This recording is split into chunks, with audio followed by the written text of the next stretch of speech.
আসসালামু আলাইকুম। আজকে আমরা আলোচনা করব অপরিচিতা গল্প নিয়ে। অপরিচিত গল্পটি রচনা করেছেন রবীন্দ্রনাথ ঠাকুর। পাঠ পরিচিতিটা বলি তাহলে সেটা হচ্ছে অপরিচিতা গল্পে প্রথমত অনুপম নামে একটা চরিত্র থাকে, যেটা হচ্ছে মেইন চরিত্র। পাশাপাশি মেইন চরিত্র আরেকটা থাকে, সেটা হচ্ছে কল্যাণী। এই দুইজনকে নিয়ে মূলত গল্পটি রচনা করা। এখানে অনুপমের বয়স থাকে হচ্ছে ২৭, বর্তমান বয়স যেটা। আর তার বিয়ে নিয়ে আলোচনা করা হয় এই গল্পে। বিয়ে সম্পর্কে মানে কিভাবে কি হয়েছে ওইগুলা সম্পূর্ণরূপে আলোচনা করা হয়। তো এই আলোচনার মাঝখানে তার বয়স থাকে প্রথমত ২৩ বছর এবং পরবর্তীতে সেটা হয় ২৭। মামা হচ্ছে অনুপমের বয়স থেকে, মামার বয়স হচ্ছে ৬ বছরের মতো বড়। মামা তাদের সংসারটা চালায়, মানে সংসার চালায় বলতে সংসার দেখাশোনা করে। আর তার অনুপমের বাবা, কল্যাণীর বাবা ছিল, কল্যাণীর বাবার নাম ছিল শম্ভুনাথ সেন। এবং এই আর কি। তো চলো আমরা এবার আস্তে আস্তে একটু ভিতরের দিকে যাই, তাহলে দেখতে পারবো আমরা আমাদের আলোচনা শুরু। অনুপমের বিয়ের সময় বয়স ছিল ২৩ বছর এবং বর্তমান বয়স যেটা হয়ে গেছে ২৭ বছর। এই জীবনটা না দৈর্ঘ্য হিসেবে বড় না গুণ হিসেবে বড়। এটা কার জীবনের কথা বলছে? এটা হচ্ছে অনুপমের এই যে ২৭ বছরের জীবনের কথা বলা হচ্ছে। এখানে এই লাইনটা খুব ইম্পর্টেন্ট। এখান থেকে বারবার কোশ্চেন আসে এখান থেকে বারবার কোশ্চেন আসে যে এই জীবনটা না দৈর্ঘ্য হিসেবে বড় না গুণ হিসেবে বড়। তো অনেকে কি করে এখান থেকে এবারে পড়ে যেতে যে এই জীবনটা না দৈর্ঘ্য হিসেবে বড় না প্রস্থ হিসেবে বড়, এই জিনিসটা চলে আসে। কিন্তু মূল লাইনটা হচ্ছে কি না গুণ হিসেবে বড়, মানে দৈর্ঘ্য হিসেবে বড় না গুণ হিসেবে বড়, এই জিনিসটা খেয়াল রাখতে হবে। এই জিনিস এখান থেকে বারবার কোশ্চেন হয় এমসিকিউ এবং খতে যে অনুধাবনমূলক কোশ্চেন, এখান থেকে একটা কোশ্চেন হয়ই হয় প্রতিবার। ছোটকে যাহারা সামান্য বলিয়া ভুল করেন না তাহারা ইহার বুঝিবেন। কি বুঝিবেন? রস বুঝিবেন। তাহলে এখানে বলতেছে যে ছোটকে কোন ছোট? এখানে হচ্ছে অনুপমের এই যে ২৭ বছরের যে জীবনটা, সে এইটাকে আজকে বর্ণনা করতে বসেছে। তো বলতেছে যে যাহারা ছোটকে ২৭ বছরকে ছোট বলিয়া সামান্য বলিয়া ভুল করেন না তাহারা ইহার রস বুঝিবেন। হ্যাঁ, তো ছোটবেলায় অনুপমের সুন্দর চেহারা লইয়া পণ্ডিত মশাইরা তাহাকে কিসের সাথে তুলনা করতেন? শিমুল ফুল এবং মাকাল ফলের সাথে তুলনা করতেন। তাহলে শিমুল ফুল আর মাকাল ফল, এই যে মাকাল ফলটা কি? মাকাল ফলটা হচ্ছে এমন এক ধরনের ফল যেটার উপরে দেখতে একবার সুন্দর, মানে মাকাল ফল ফিটফাট, ভিতরে একবারে শ্বাসযুক্ত ও খাওয়ার অনুপযোগী একটা ফল, যেটাকে মাকাল ফল বলে। তারপরে হচ্ছে অনুপমের পিতা এককালে ছিল গরিব এবং পরবর্তীতে তার বাবা প্রচুর অর্থ সম্পদ কামাই করে। কি করে? এই যে ওকালতি করে। তা অনুপমের পিতা এক সময় অনেক অর্থ সম্পদ কামাই করে বা অর্থ উপার্জন করে, রোজগার করে। তাহলে এইখান থেকে একটা কোয়েশ্চেন হয় যে অনুপমের পিতা কি করে প্রচুর অর্থ সম্পদের মালিক হয়েছিল? সেটা হচ্ছে ওকালতি করে। আর অনুপম মানুষ হয়েছিল কার হাতে? অনুপমের মায়ের হাতে। অনুপম মার হাতে বা মায়ের হাতে মানুষ হয়, কারণ তার বাবা ছিল না এবং তার মামা ছিল। বাট এখানে কোয়েশ্চেনটা যদি হয় অনুপম কার হাতে মানুষ হয়েছিল, অনুপম তার মায়ের হাতে মানুষ হয়েছিল। অনুপমের মা ছিল একটা গরিব ঘরের মেয়ে। এখানে আরেকটা লাইন বলা উচিত, এখানে একটা লাইন ছিল যেটা হচ্ছে যে অনুপমের মা গরিব ঘরের মেয়ে। আর অনুপম বলতেছিল যে আমরা যে বড় লোক বা আমাদের যে এখন একটা অর্থ সম্পদ আছে, এই জিনিসটা আমার মাও কখনো ভুলেন না, আমাকেও কখনো ভুলতে দেন না। মানে হচ্ছে হঠাৎ করে কোনো মানুষ বড় লোক হয়ে গেলে যেটা হয় আর কি, মানে গরিব ঘরের মেয়ে ছিল, একটা বড় লোক ঘরে বিয়ে হয়েছিল, তারপর এখন সে মানে নিজেও ভুলতে চায় না এবং অনুপমকেও ভুলতে যায় না যে তারা এখন বড় লোক। হ্যাঁ, অন্নপূর্ণার কোলে গজাননের ছোট ভাইটি অনুপম। অন্নপূর্ণার গজাননের ছোট ভাইটি অনুপম। এখানে অন্নপূর্ণাটাকে, অন্নপূর্ণা হচ্ছে দেবী অন্নপূর্ণা দেবী, আর গজানন হচ্ছে অন্নপূর্ণার ছেলে কার্তিক, আর গজানন দুইজন। আর গজাননের ছোট ভাইটিকে কার্তিক। তাহলে অনুপমকে কার সাথে তুলনা করা হয়েছিল? গজাননের ছোট ভাইয়ের সাথে। আবার যদি নাম লিখে দেয় কার্তিক, তাহলে ওইটাই আর। তারপরে অনুপমের আসল অভিভাবক ছিল অনুপমের মামা। এই যে এখানে বলতেছে যে অনুপমে তার মায়ের হাতে মানুষ হয়েছিল, কিন্তু তার আসল অভিভাবকটা কে ছিল? তার অনুপমের আসল অভিভাবক ছিল তার মামা। তার মামা তাদের সংসারটাকে, সমস্ত সংসারটাকে কি করতো? দেখভাল করতো। আচ্ছা, আমরা সামনে গেলে দেখবো অনুপমের চেয়ে তার মামা বছর ৬ বড়। তাহলে অনুপমের চেয়ে অনুপমের মামা কত বছরের বড়? বড় জোর বছর ৬ বড়। মামা অনুপমদের সমস্ত সংসারটাকে ফুলগুর বালির মতো নিজের অন্তরের মধ্যে শুষিয়া লইয়াছেন। এখানে সমস্ত সংসারটাকে কিসের মতো? ফুলগুর বালি। এই যে ফুলগু নদী, এটা হচ্ছে একটা ভারতের একটা নদী, যেটা একটা অন্তঃসলিলা নদী। তোমার একটা কোশ্চেন হয় এমসিকিউ বা জ্ঞানমূলক একটা কোশ্চেন হতে পারে, যেটা হচ্ছে ফুলগু কি?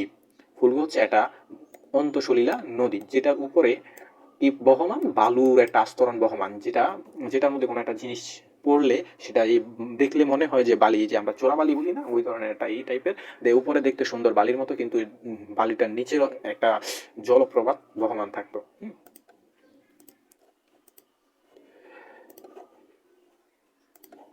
কন্যার পিতা মাত্রই স্বীকার করিবে অনুপম একটা সৎ পাত্র। অনুপম বলতেছে যে আমাকে কন্যার পিতারা স্বীকার করিবে আমি কি পাত্র, সৎ পাত্র। মামার পছন্দ নয় ধনীর কন্যা। মামা কিন্তু লোভী ছিল, হ্যাঁ, অনুপমের মামা খুবই লোভী ছিল এবং অহংকারী ছিল, কিন্তু সে কোনো ধনীর কন্যাকে পছন্দ করতো না। কেন পছন্দ করতো না? কারণ যদি তারা একটা ধনীর মেয়েকে বিবাহ করায়, তাদের এই যে অনুপমের মামা তার ভাগিনাকে যদি এরকম একটা মেয়ে বিবাহ করায়, ধনীর মেয়ে, তাহলে তার কথাটা ওই বড়লোক ফ্যামিলির উপর বড় করে বলতে পারবে না। মানে যে এটা আমাদের সমাজে একটা জিনিস আছে না, উঁচু শ্রেণীর লোকেরা বা বড় লোক যারা বা তারা নিম্ন শ্রেণীর লোকেদের উপর কথার একটা জোর খাটাতে পারে। তো এই ধরনের চিন্তা করে অনুপমের মামা বলতেছিল যে মানে তার সব ধরনের মেয়ে পছন্দ, কিন্তু কি নয়, ধনীর মেয়ে পছন্দ নয় বা ধনীর কন্যা পছন্দ নয়। মামাকে ভাগ্যের দেবতার এজেন্ট বলা হয়। কিসের জন্য? তার প্রভাবের জন্য মামাকে কি বলা হয়? মামাকে ভাগ্যের দেবতার প্রধান এজেন্ট বলা হয়। এখানে প্রধানটা নাই, প্রধান এজেন্ট বলা হয়। কিসের জন্য? তার প্রভাবের জন্য। কারণ হচ্ছে সে তাদের সংসারটাকে, অনুপমদের সংসারটাকে, সমস্ত সংসারটাকে তার অন্তরের মধ্যে শুষিয়া নিয়ে, মানে কি অন্তরের মধ্যে শুষিয়া লইয়াছে, এই জিনিসটা বলতে বোঝানো হচ্ছে মানে সে সমস্ত সংসারের যে দায়িত্বভার তার উপর থাকতো, সেই সবগুলা কি করতো, দেখভাল করতো, হ্যাঁ। তো সেই জন্য তাকে, তার প্রভাবের জন্য তাকে কি বলা হতো? ভাগ্যর দেবতার প্রধান এজেন্ট, হ্যাঁ। মামার অস্থিমজ্জায় জড়িত শুধু টাকার প্রতি আসক্ত। তাহলে কিসের প্রতি আসক্ত ছিল? এই যে বলছিলাম যে তার টাকার প্রতি খুবই আসক্তি ছিল সে, কিন্তু সে টাকার প্রতি আসক্তি হলেও সে চায় না যে তার বেয়াই সম্প্রদায় কি হোক, ধনী পরিবারের হোক, হ্যাঁ। এই জিনিসটা মাথায় রাখতে হবে। এই ধরনের কোশ্চেন আসে যে অনুপমের মামা টাকার প্রতি আসক্তি ছিল, কিন্তু তার বেহাই সম্প্রদায় কেমন হওয়ার জন্য সে আশা করতো, সেটা হচ্ছে মানে যেন ধনীর সম্প্রদায় না হয়, হ্যাঁ। এই ধরনের একটা কোশ্চেন থাকে প্রায় সময়। কানপুরে কাজ করে কে? কানপুরে কাজ করতো হরিশ। এই যে হরিশটাকে, হরিশটা হচ্ছে অনুপমের একটা বন্ধু, হ্যাঁ। যেখানে পুরো গল্পতে যে একটা বন্ধুর নামে আছে অনুপমের, সেটা হচ্ছে হরিশ। সেই হরিশটা হচ্ছে কে? অনুপমের বন্ধু, হ্যাঁ। হরিশ ছুটিতে কলকাতায় এসেছিল। তাইলে আমরা একটা জিনিস পেলাম যে এখান থেকে একটা জিনিস দেখলাম এতক্ষণ ধরে পড়ে যেতে পাই না, সেটা হচ্ছে অনুপমরা কোথায় থাকতো? কলকাতায় থাকতো, হ্যাঁ। তাহলে হরিশও কোথায় আসে? ছুটিতে কোথায় আসছিল? কলকাতায় এসেছিল।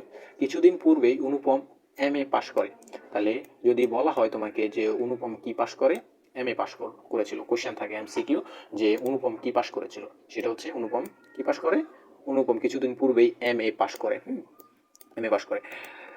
হরিশ ছিল একজন রসিক স্বভাবের মানুষ। মানে সে রসিক বলতে, রসিক বলতে সে এমন ধরনের মানুষ ছিল, মানে সে সবাইকে হাসাতে পারতো, সবাই মন জয় করে নিতে পারতো। রসিক এরকম আমাদের ক্লাসে কিন্তু একজন থাকে না, যে আমাদের ফ্রেন্ড থাকে যারা রসিক হয়, সবাইকে সবসময় আনন্দ দিয়ে রাখে, হাসায় সবসময়, এই ধরনের আর কি। তাহলে হরিশ ছিল রসিক। হরিশ কেমন লোক ছিল? রসিক। এই একটা এমসিকিউ হয় এখান থেকে, হরিশ কেমন ছিল। তারপর অনুপমের মন তৃষ্ণার্ত ছিল। তৃষ্ণার্ত বলতে এখানে পানির পিপাসার্ত তৃষ্ণার্ত এই ধরনের না, এখানে যে বিবাহর বিষয়টা নিয়ে অনুপমের কি ছিল? মনটা তৃষ্ণার্ত ছিল, যে ওই যে কল্যাণীকে দেখার জন্য। কল্যাণীকে তো প্রথমত অনুপম দেখে নাই, প্রথমত দেখতে পাঠাইছিল হচ্ছে অনুপমের পিস্তুতু ভাই একটা আছে, যেটার নাম ছিল বিনোদ। আচ্ছা, আমরা সামনে গেলে পাবো। একবার কথাটা মামার কাছে পড়িয়া দেখো। এখানে আরেকটা কথা ছিল, যেটা হচ্ছে হরিশ অনুপমকে বলতেছে যদি মেয়ে চাও তবে একটা খাসা মেয়ে আছে। তো অনুপম বলতেছে ঠিক আছে, আমার কাছে বলতে কোনো লাভ নেই, আমার কোনো এইসব বিষয়ে আমার কোনো কথা চলে না। তো সেই জন্য অনুপম ইকে বলতেছিল যে কি, এই যে হরিশকে বলতেছিল যে কথাটা একবার মামার কাছে পড়িয়া দেখো। এই কথাটা অনুপম বললো কাকে? হরিশকে বললো যে আমাকে বলে লাভ নেই, মেয়ে থাকলে সেটা আমার মামাকে একবার বলে দেখো। আসর জমাইতে অদ্বিতীয় ছিল এক হরিশ। তাহলে আসর জমাইতে কে অদ্বিতীয় ছিল? হরিশ। এটা এমসিকিউ বা ক কোশ্চেনে জ্ঞানমূলক কোশ্চেন বারবার হয় যে আসর জমাইতে কে অদ্বিতীয় ছিল, সেটা ছিল হরিশ। মামাও তাহাকে পাইলে ছাড়িতে চান না। মানে যে সে, যে হরিশ ছিল একজন রসিক মানুষ, সেই জন্য মামাও যদি তাকে পায় তাহলে তাকে ছাড়িতে চায় না, মামাও তার সাথে সারাক্ষণ বসে বসে গল্প করতে চায়, হ্যাঁ। কাকে মেয়ের চেয়ে মেয়ের বাপের খবর মামার কাছে গুরুত্বর ছিল। সরি, এখানে এই লাইনটা দরকার ছিল না, এই কথাটা। মেয়ের চেয়ে মেয়ের বাপের খবরটাই মামার কাছে গুরুত্বর ছিল। এখানে বলতেছে মেয়ে যেমন তেমন হোক সেটা নিয়ে কোনো বিষয় না, কিন্তু মেয়ের ফ্যামিলির যে একটা স্ট্যাটাস বা মেয়ের ফ্যামিলিটা কোন মানের কি বা কী ধরনের এইগুলাই ছিল, বা মেয়ের বাপে কি করে, বাপের কি অর্থ সম্পদ আছে নাকি, কী ধরনের বা মনটা কীরকম, এইগুলো ছিল অনুপমের মামার কাছে গুরুত্বপূর্ণ। যে মেয়েটা কীরকম হবে সেটা কোনো গুরুত্বের ফ্যাক্ট বা কোনো বিষয় ছিল না।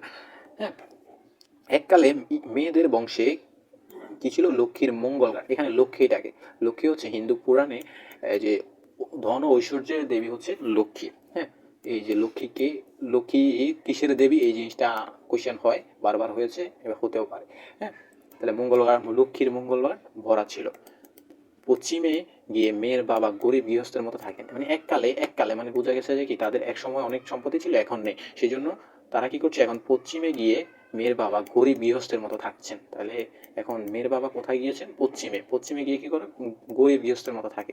কারণ হচ্ছে তাদের এক সময় অনেক অর্থ সম্পদ ছিল, পরবর্তীতে তাদের গ্রাম থেকে, গল্পটা এই ধরনের যে পরবর্তীতে তাদের গ্রাম থেকে তাদেরকে কোনো কারণে বের করে দেয়, একঘরে করে দেয়, মেয়ের বিবাহ হচ্ছে না, এইরকম টাইপের কিছু একটা কারণে পরবর্তীতে তারা পশ্চিমে গিয়ে একটা গরিব গৃহস্থের মতো থাকতেন। হ্যাঁ, মেয়ের বয়স যে 15, তাহলে আমরা এটা একটা জিনিস পেলাম যে বিয়ের সময় কল্যাণীর বয়স কত ছিল, 15। হ্যাঁ, মেয়েটির বয়স ছিল 15 বিয়ের সময়। তাহলে এখান থেকে একটা কোয়েশ্চেন হয় যে কল্যাণীর বয়স, বিয়ের সময় কল্যাণীর বয়স কত ছিল, সেটা হচ্ছে 15 বছর। তা শুনিয়া কার মন বার হইল, মামার মন। মামা যখন শুনিল যে কল্যাণীর বয়স 15, তখন মামা একটু কি হলো, মন খারাপ হলো, তার মনটা একটু বার হয়ে গেল। হ্যাঁ, একে তো বরের হাট মহর্গ, তারপরে ধনুক বাঁকা পণ। ধনুক বাঁকা পণ মানে এখানে হচ্ছে পণটা হচ্ছে যৌতুক। গল্পটা মূলত যৌতুক প্রথার বিরোধী। হ্যাঁ, যৌতুকের যৌতুকের বিপক্ষে যে পুরুষ ও নারীর সম্মিলিত প্রতিবাদ, এখানে এই অনুপমে অপরিচিতা গল্পটিতে এই জিনিসটাই ফুটে উঠেছে। তো একে তো বরের হাট মহর্গ, তারপরে কি ধনুক বাঁকা পণ। বাপে কেবল সবুর করিতেছেন, কিন্তু সবুর করিতেছে না মেয়ের বয়স। হ্যাঁ, এখানে বলতেছে যে যদিও বাবা সবুর করিতেছে যে বিবাহ হবে হবে, কিন্তু মেয়ের বয়স তো আর সবুর করিতেছে না, বয়স বয়সের মতোই বাড়তেছে। তারপরে সরস রচনার গুণ আছে কার, হরিশের। মানে সরস ভাবে রচনা করতো, ওই যে বলছিলাম রসিক এবং সুন্দরভাবে কোনো জিনিসকে উপস্থাপন করে কথা বলতে পারতো কে, হরিশ। কলকাতার বাহিরের পৃথিবীটা মামার কাছে কিসের অন্তর্ভুক্ত ছিল, আন্দারমান দ্বীপের। হ্যাঁ, কলকাতার বাহিরের যে সব অঞ্চল ছিল এগুলো মামার কাছে কি ছিল, আন্দারমান দ্বীপের মতোই ছিল। আন্দারমান। জীবনে একবার বিশেষ কাজে মামা কর্ণেগর গিয়েছিল। হ্যাঁ, কন্যাকে আশীর্বাদ করার জন্য, কন্যাকে আশীর্বাদ করার জন্য কাকে পাঠানো হয়েছিল, বিনুদাকে। এই বিনুদাটাকে, বিনুদা হচ্ছে অনুপমের পিস্তুত ভাই। কোশ্চেন আসে যে বিনুদা কে বা অনুপমের পিস্তুত ভাইয়ের নাম কি, সেটা হচ্ছে বিনুদা। বিনুদা কে, অনুপমের পিস্তুত ভাই। কার রুচি এবং দক্ষতার উপর অনুপমের 16 আনা নির্ভর করতে পারে, সেটা হচ্ছে বিনুদা। তো বিনুদা দেখে আসে বলছে যে মন্দ নহে খাঁটি সোনা বটে। মানে সে অনেক আর্ট ভাষার কথা বলতো, মানে সে অনেক কম কথা বলতো, অনেক কিছু বুঝাইতো, এই ধরনের মানুষ ছিল। তো এসে বলতেছে যে মন্দ নহে খাঁটি সোনা বটে, উক্তিটি বিনুদার ছিল। হ্যাঁ, কার ভাষা অত্যন্ত আর্ট ভাষা ছিল, এই যে বিনুদা। বিনুদা অনেক কম কথা বলতো কিন্তু অনেক কিছু বুঝাতো। হ্যাঁ, একটা কথার মধ্যে দিয়ে যে মন্দ নহে খাঁটি সোনা বটে, মানে সে খারাপ নয়, অনেক ভালো, বা সবকিছু একটা কথার মধ্যে বুঝাই দিয়েছে যে মন্দ নহে খাঁটি সোনা বটে। তারপর হচ্ছে যেখানে আমরা বলি চলন চমৎকার, যেখানে আমরা বলি চমৎকার, যেটা অনেক সুন্দর চমৎকার, সেখানে তিনি বলেন চলনসই। আমরা যেখানে বলি কি চমৎকার, সেখানে তিনি কি বলেন, চলনসই বলেন। অনুপমের ভাগ্যের প্রজাপতির সঙ্গে কার কোনো বিরোধ নেই, সেটা হচ্ছে পঞ্চাশের। এখানে এই প্রজাপতিটাকে, প্রজাপতি হচ্ছে হিন্দু পুরাণের একজন বিয়ের দেবতা। বিয়ের দেবতার নাম কি হিন্দু পুরাণের, হিন্দুদের যে দেবতা রয়েছে তার মধ্যে একটার নাম হচ্ছে প্রজাপতি। সে হচ্ছে কিসের দেবতা, বিবাহর দেবতা, যে বিবাহ সম্পর্কে দেখে। বিবাহ উপলক্ষে কোন পক্ষকে কলকাতায় আসিতে হলেন, সেটা হচ্ছে কোনে পক্ষকে। কারণ যে পক্ষ, ছেলে পক্ষ বা বরের পক্ষ কলকাতার বাহিরে যে একটা পৃথিবী আছে এটাই মামা কি করে না, মানে বিশ্বাস করে না। যা আছে তাকে আন্দারমান দ্বীপ হিসেবে গণনা করে, কারণ সবসময় তারা কলকাতায় ছিল বা কলিকাতায় ছিল। সেই জন্য বিবাহের সময় এই যে কনে পক্ষকে কে বা কন্যা পক্ষকে কোথায় আসতে হয়, কলকাতা আসতে হয়। মেয়ের পিতার নাম ছিল শম্ভুনাথ সেন। এখন যে মেয়ের পিতা এই মেয়ের পিতাটার নাম ছিল শম্ভুনাথ সেন অথবা শম্ভুনাথ বাবু। এখান থেকে একটা সমাস হয় যে যিনি শম্ভুনাথ তিনি বাবু, শম্ভুনাথ বাবু। হ্যাঁ, এটা কি হয়, শম্ভুনাথ বাবু বিবাহের 3 দিন পূর্বে অনুপমকে প্রথম দেখেছিলেন। দেখছেন, এই যে বিবাহর আগে এত দেখাশোনা এখন বর্তমানে যে হয়, তখন কিন্তু এরকম ছিল না। এই যে বিবাহর আগে শম্ভুনাথ সেন ছিল মেয়ের বাবা, তিনি বিবাহর আগে কন্যাকে বা সরি যে অনুপমকে মানে হচ্ছে বরকে 3 দিন আগে দেখেছিলেন। তার মানে কি তখনকার মানুষকে মানুষ কতটা বিশ্বাস করতো, এই যে হরিশকে যে বিশ্বাস করেছিল, তার সেই বিশ্বাসের কারণে বিবাহ 3 দিন পূর্বে অনুপমকে দেখেছিল, যখন তারা কোথায় ছিল, কলকাতা আসে তখন দেখেছিল। হ্যাঁ, কার বয়স কিছু 40-এর এপার ওপার, সেটা হচ্ছে শম্ভুনাথ সেনের। শম্ভুনাথ সেনের, তাহলে আমরা এখানে আরেকটা জিনিস পেলাম, সেটা হচ্ছে শম্ভুনাথ সেনের বয়স কত? শম্ভুনাথ সেনের বয়স হচ্ছে 40-এর কিছু এপার ওপার। হ্যাঁ, চুল কাঁচা এবং গোঁফ পাকা ধরা আরম্ভ হয়েছে শম্ভুনাথ সেনের। কার? শম্ভুনাথ সেনের এখন চুল পাকা এবং চুল কাঁচা এবং গোঁফ পাকা ধরে গেছে। চুল কাঁচা কিন্তু গোঁফটা পাকা ধরে গেছে, যেহেতু বয়সটা 40-এর কিছু এপার ওপার। হ্যাঁ, বেহাই সম্প্রদায়ের আর যাই থাক, তেজ থাকাটা দোষের। মানে হচ্ছে অনুপমের মামা এই ধরনের চিন্তা করতো যে আমি সবার উপর কি করব, একটা জিনিস চাপিয়ে দেবো, আমি সবার উপরে খবরদারি খাটাবো, সবকিছু আমি করবো। বেহাই সম্প্রদায় সবসময় নিশ্চুপ থাকবে, কথা বলবে কম, মানে কোনো কথা নিয়ে বেশি কথা বলবে না, এই ধরনের মানে তেজ থাকাটা তাদের দোষের ছিল। পণ সম্বন্ধে দুই পক্ষের পাকাপাকি কথা হয়ে মানে ঠিক হয়ে গিয়েছিল বস্তুত। পণ সম্বন্ধে দুই পক্ষের পাকাপাকি কথা ঠিক হয়ে গিয়েছে বস্তুত। এখানে বলতেছে যে যে পণ মানে যৌতুক সম্পর্কে দুই পক্ষের আগেই, বিবাহর আগেই কথা হয়ে গেছিল, যে কত কি কি দিবে, কি করবে, এই ধরনের কথা হয়ে গেছিল বিবাহর আগেই। হ্যাঁ, আশ্চর্য পাকা লোক বলিয়া মামা আমাদের সংসারের প্রধান গর্বের সামগ্রী। মানে তারা এই যে মামা যে অনেক চালাক চতুর, এই জন্য সবাই তাদের কি যে ফ্যামিলিতে, অনুপমদের ফ্যামিলিতে বা পরিবারে এই জিনিসটাকে কি করতো, অনেক গর্ব করতো। হ্যাঁ, গায়ে হলুদ অসম্ভব রকম ধুম করিয়াই গেল, মামা বিবাহ বাড়িতে ঢুকিয়াই খুশি হইল না। এই যে এখানে গায়ে হলুদ, এটা একটা হয়, সমাজ হয়, বহুব্রীহি সমাজ, যে গায়ে হলুদ দেওয়ার অনুষ্ঠান, এগুলো খেয়াল করবা যখন রিডিং পড়বা, তখন এগুলো খেয়াল করবা কোন জায়গা থেকে কি আসে, কি হতে পারে, সমাস হতে পারে, তারপরে হচ্ছে সন্ধি হতে পারে, এগুলা থেকে কোশ্চেন যখন হয়, সন্ধি থেকে, সমাস থেকে, বা যে বিভিন্ন জিনিস থেকে যখন কোশ্চেন হয়, তখন এই যে বিভিন্ন পাঠ্য বইয়ের বিভিন্ন রিডিং থেকেই জিনিসগুলো নেয়। হ্যাঁ, মামা কই, এই যে মামা বিবাহ বাড়িতেই ঢুকিয়া কি হইলেন না, খুশি হইলেন না। আমাদের সমাজে কিছু লোক আছে না, যে বিবাহ বাড়িতে গিয়া খালি খুঁজতে থাকে যে কি যেন একটা মিসিং, কি যেন একটা মিসিং, যদিও কোনো সমস্যা নেই, তারপরও সে মানে কষ্ট যেমনি হোক একটা দোষ খুদ বের করে। তো মামা এইভাবে এটা তার বিবাহ বাড়ি দেখা তার মনে হলো না যে কিছু মিসিং আছে, কিছু মিসিং আছে, এই জন্য তার কি মনটা খুব ভার, সে খুশি হইল না। মামা শেখরাকে সঙ্গে মানে শেখরাকে শুদ্ধ সঙ্গে নিয়ে এনেছেন। মানে মামা একটা শেখরা নিয়ে এসেছিল, যে বিবাহতে যে পণ দিবে, ওই পণটাকে কি করার জন্য, চেক করার জন্য। শেখরা হচ্ছে যে স্বর্ণকার বা স্বর্ণ দিয়ে যে গহনা তৈরি করে, তাকে শেখরা বলে। হ্যাঁ, মামা কোথায় গহনা পরত করিয়া টুকিয়া লইয়াছেন, এটা নোট বইয়ের মধ্যে মামা এই যে গহনাগুলোকে চেক করতেছিল। পরত মানে হচ্ছে এখানে চেক করা, মানে গহনা যে আসল না নকল এগুলো চেক করতেছিল। এই চেক করে একটা নোট বইয়ের মধ্যে লিখিয়ে রাখতো। হ্যাঁ, গহনাগুলোর মধ্যে কি ছিল, এক জোড়া ইয়ারিং। এই কোশ্চেনটা বারবার হয় এমসিকিউতে, যে গহনাগুলোর মধ্যে কি ছিল, গহনাগুলোর মধ্যে এক জোড়া ইয়ারিং ছিল। হ্যাঁ, সমস্ত মন কার পণে ছুটিয়া গেল অপরিচিতা। অপরিচিতা বলতে এখানে ওই এখন হচ্ছে আমাদের গল্পটা দ্বিতীয় অংশে চলে আসছে, যেটা হচ্ছে বিবাহর ভেঙে যায় এবং পরবর্তী সময়ে কি হয়, যে কল্যাণীর সাথে এক জায়গায় দেখা হয়, একটা বাস ট্রেন স্টেশনে। তো ওইখানের কথাটা হচ্ছে যে কি, সমস্ত মন কার পরে ছুটিয়া যায় অপরিচিতা। এই অপরিচিতাটা কে? অপরিচিতা যখন একটা মেয়ের সাথে রেল স্টেশনে দেখা হয়, তো তার সম্পর্কে জানার জন্য আগ্রহ কৌতূহল সৃষ্টি হয়, সেই মেয়েটাকে অনুপম অপরিচিতা বলছিল, কারণ অনুপম সেই মেয়েকে চিনে না, সেই জন্য এখান থেকেই এই যে অপরিচিতা গল্পের নামকরণ করা হয় এই অপরিচিতা শব্দ থেকে। হ্যাঁ, পরের দিন সকালে কোথায় গাড়ি বদল করতে হবে, প্ল্যাটফর্মে আসবাবপত্র নিয়ে কারা অপেক্ষা করছিল? সাহেবদের দল, মানে সাহেব আলেবর্দির দল। কিছুক্ষণ পরেই গাড়ি আসিলেন। এখানে বলতেছে যে এই যে প্ল্যাটফর্মে আসবাবপত্র নিয়ে অপেক্ষা করছিলেন সাহেব আলিবর্দির দল। তারা এই যে স্টেশনে যে ট্রেনটা করে অনুপম এবং অপরিচিতা কল্যাণীরা আসতেছিল, সেই ট্রেনটাতে, সেই জায়গায় অনুপম এবং কল্যাণীদের যে যে ট্রেনে আসছিল, সেই ট্রেনে করে এই যে সাহেব আলীবর্দীর দল যাবে। সেই জন্য কি করছিল, তাদেরকে ট্রেন থেকে নামিয়ে দেওয়া হয়েছিল। তাদেরকে বলছিল গাড়ি করে যান, ট্রেনটা আগে থেকে কি করা আছে, ভাড়া করা আছে। হ্যাঁ, এই জন্য স্টেশনে দেখা মেয়েটির বয়স কত হবে, 16 কি 17। এইখানে স্টেশনে দেখা মেয়েটি কে? স্টেশনে দেখা মেয়েটি হচ্ছে কল্যাণী। কে? কল্যাণী। হ্যাঁ, বলছে 16 কি 17 বয়স। তাহলে একটা জিনিস বলতে পারো যে অনুপমের বিবাহের সময় বয়স যদি থাকে 27 এবং 23, এবং বর্তমান যদি হয় 27। হ্যাঁ, আর তাহলে কল্যাণী তখন বয়স ছিল 15। এখন কি করে 16 বা 17 হয়? মানে 1 বছর, এই জায়গায় যে জায়গায় 4 বছরের ফারাক, এখানে হচ্ছে 1 বছর বা 2 বছরের ফারাক। এখানে বিষয়টা হচ্ছে প্রথমত কল্যাণী যে তার সাথে এই যে 16-17 যখনের কথা বলতেছে, তখন এইটা হচ্ছে তাদের দুজনের যখন স্টেশনে দেখা হয়েছিল সেই সময়ের কথা বলা হচ্ছে। আর এই যে 27 বছর অনুপমের এই বয়সটা হচ্ছে সে যখন এই গল্পটি রচনা করেছিল বা এই গল্পটির কথা বলতেছিল, তখন তার বয়স 27 ছিল। হ্যাঁ, দুইটার মধ্যে এইখানে পার্থক্য। নাহলে অনেকে এই গোলমিল করে ফেলে যে এখানে 16 হলো ওইখানে 27 কিভাবে হলো।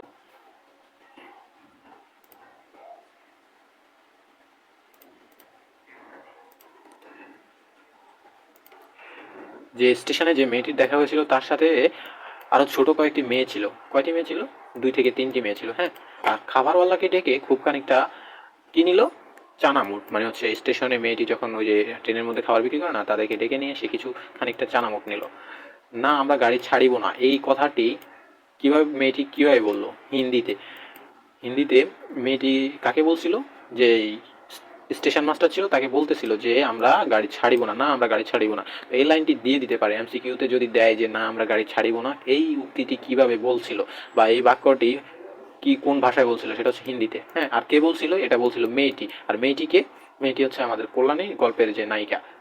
এই গাড়ি, এই গাড়ি আগে হইতে যে রিজার্ভ করা, এই কথাটা মিথ্যা। এই মেয়েটি স্টেশন মাস্টারকে কোন ভাষায় বলেছিল? এই যে এইভাবে কোয়েশ্চেন হবে, এই লাইনটা পুরোটা তুলে দিয়ে এই গাড়িটি যে আগে থেকে কি করা, রিজার্ভ করা, এই কথাটা মিথ্যা। মেয়েটি স্টেশন মাস্টারকে কোন ভাষায় বলেছিল? এটা বলেছিল ইংরেজিতে, দুইটা লাইন। হ্যাঁ, এটা হচ্ছে না আমরা গাড়ি ছাড়িব না, এটা বলেছিল হিন্দিতে। আর এই গাড়ি যে আগে হইতে রিজার্ভ করা, এই কথা মিথ্যা, এটা স্টেশন মাস্টারকে বলেছিল ইংরেজি ভাষায়। হ্যাঁ, কোথায় গাড়ি আসিয়া থামিল? কানপুরে আসিয়া গাড়ি থামিল, যেখানে হচ্ছে কানপুর হচ্ছে কাদের বাসা? কানপুর হচ্ছে কল্যাণীদের বাড়ি, যেটা হচ্ছে কানপুরে ছিল। তাহলে গাড়ি আসিয়া কোথায় থামিল? কানপুরে থামিল। তখন যে অনুপমের একটা জিনিস জিজ্ঞেস করলো মেয়েটাকে, যে আপনার মেয়ে, অনুপমের মায়ে জিজ্ঞেস করতেছিল যে তোমার নাম কি, তোমার বাবার নাম কি? তো মেয়েটি বললো আমার নাম হচ্ছে কল্যাণী, আর মেয়ের বাবার নাম ছিল শম্ভুনাথ সেন। তখন দুজনে, ছেলে অনুপম আর অনুপমের মা দুজনে থ হয়ে যায়। তাহলে এটাই হচ্ছে সেই মেয়েটি, তারা যে মেয়েটির সাথে বিবাহ ঠিক করেছিল, এবং তার যখন দেখে যে মেয়েটি কানপুরে নেমে যায়, তখন বিষয়টা আরো তাদের কাছে ক্লিয়ার হয়ে যায়। কল্যাণীর পিতা বা কল্যাণীর পিতা কি পেশা ছিল?